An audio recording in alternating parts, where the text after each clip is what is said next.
Hello. Let me follow on from Mr. Mills by talking about the practicalities of the choices process going forward. Students have already had a provisional chat with their tutors, and we already have a record of some of those initial thoughts. The focus for this evening should not really be, should I do this subject?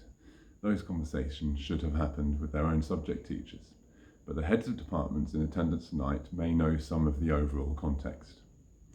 Tonight, the students should principally be finding out more about a range of subjects, and it's usually sensible to look into more than 4 via the department videos and Zoom drop-ins, even if they think they have decided already.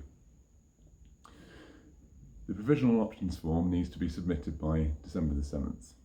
We will then feed them into our system and check that we've got the staff in place to meet demand and start the process of timetabling.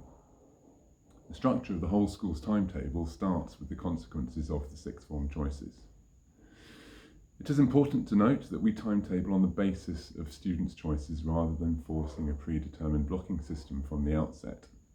Before we start the process, there will be very few cases of combinations we can't timetable. Just because there are no students doing a PE, mathematics, religious studies and art combination this year, if someone requests it for next year, we will try to make it work. It is amazing how well it works, but there is a caveat that there are sometimes a small number of students whom we have to go back to and suggest alternatives. That is why we ask for a reserved choice. I think that the startling evidence of how student-focused this approach is the data from the start of this year that showed that out of 168 students, there are 145 different subject combinations. No subject combination had more than 5 students doing it. 130 combinations were unique, i.e. 130 students had timetables that were the same as no others. As I said in my letter on the weekend, mock examinations happen in week 4 next term, and following the return of the marks and the parents' evening in week 6 on the 11th and 12th of February, we would like the options forms in.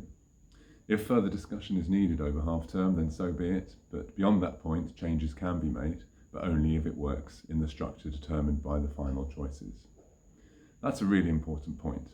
We accept changes of heart all the way up to September and even for a little while after term starts, but only if it works in the blocks once they are fixed in March.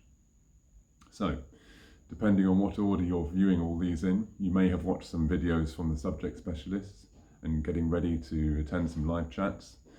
Both Mr. Mills and I are available for Q&A in this. In general, see me for questions about process and practicalities, and Mr. Mills for questions about choices and combinations.